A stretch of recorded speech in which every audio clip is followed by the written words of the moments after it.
एक था नन्हा सा बच्चा। नाम तो ना जाने उसका क्या था, पर घर में सब उसे बछुआ कहकर बुलाते थे। एक दिन बछुआ घर के पास वाले सरस्वती पार्क में घूमने गया। वहाँ ढेर सारे बच्चे मिलकर खेल रहे थे, पर बछुआ का कोई दोस्त नहीं था। वो चुपचाप पार्क के एक कोने में बैठकर आकाश में उमड़ घुमड़ रहे बादलों को देख रहा था। बादलों की अजब गजब शक्लें थी। कोई हाथी, कोई ऊंट, कोई बहुत बड़े खरगोश, तो कोई रेलगाड़ी की शक्ल जैसा बादल भी था। कुछ हवाई जहाज की शक्ल के बादल भी थे। एक बादल तो ऐसा था जैसे कोई बाघ मोटरसाइकिल पर शान से बैठा उसे चला रहा हो। और ये सारे अजीबोगरीब शक्लों वाले जानवर तेजी से दौड़ लगा रहे थे। देखकर बछुआ को बड़ा मजा आया। इतने में उसे लगा कि एक नन्हा सा बादल उसे देखकर हंसा है। ये देखकर बछुआ भी हंस पड़ा।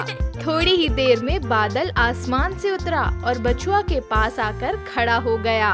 बोला, आओ बछुआ, घूमने चलें। बछुआ बड़ा खुश हुआ। वो बादल के ऊपर बैठा तो बादल झटपट उड़कर आसमान की ओर जाने लगा।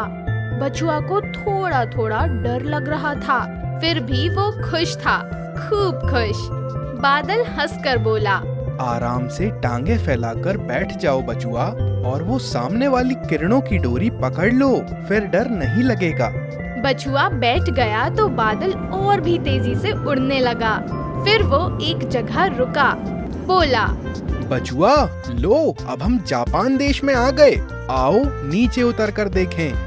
जब वो घूमने निकले तो थोड़ी थोड़ी बारिश हो रही थी। बादल बोला, ठहरो, मैं कुछ करता हूँ। और वो झट एक छाते में बदल गया। अब बादल के छाते के अंदर बछुआ देर तक घूमता रहा। वो जरा भी नहीं भीगा था। रास्ते में जहाँ जहाँ बछुआ भटकता, छाता बना बादल उसे रास्ता दिखाता। बछुआ ऐसे नहीं, ऐसे चलो। बछुआ थक गया तो बादल आदमी बन गया और दौड़कर उसके लिए ढेर सारे फल और मेवे ले आया।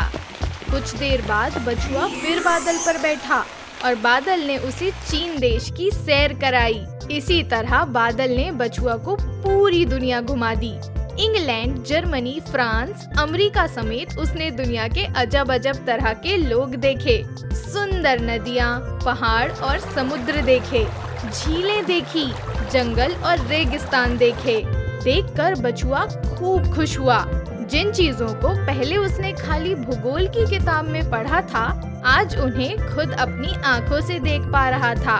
लौटा तो बछुआ को घर की बुरी तरह याद आ रही थी। अम्मा और बाबू याद आ रहे थे। सोच रहा था, वाह, उन्हें दुनिया के अजब गजब रंगों के बारे में बताऊंगा तो वो कितना खुश होंगे। जब वो बादल से उतरा, बादल एक रिक्शा बन गया।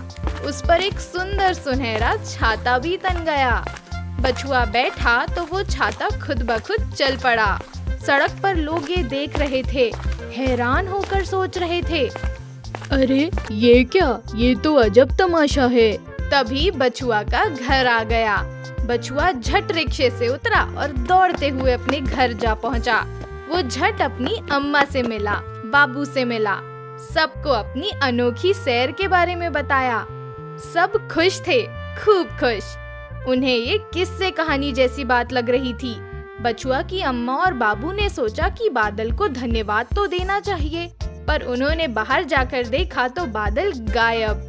वो ऊपर आसमान में जाकर बड़े प्यार से हंसता हुआ हाथ हिला रहा था, मानो विदा ले रहा हो।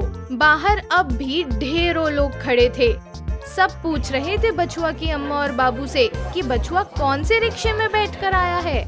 उसे तो कोई चला भी नहीं रहा था, अपने आप हवा में चलता जा रहा था। और फिर वो रिक्शा हमारे देखते देखते हवा में उड़कर जाने कहाँ चला गया। कैसे हुआ यह अजूबा? बछुआ ने बताया कि वो रिक्शा तो एक बादल था और वही उसे सारी दुनिया में घुमा कर लाया है। सुनकर लोग बड़े हैरान हुए। सब बछुआ से उसकी अनोखी यात्रा के बारे में पूछने लगे। बछुआ ने उन्हें सब कुछ बताया। कि वो किस तरह बादल पर बैठकर दुनिया के अजब अनोखे पर्वत, नदियाँ, झरने, झीलें और समंदर देखकर आया है। उसकी मजेदार बातें सुनकर लोग हंसने लगे। अब बछुआ पार्क में जाता तो अकेला ना रहता। सब बच्चे बार बार उसकी अजब अनोखी कहानी सुनते, उसे अपने साथ खेल खिलाते और बातें करते।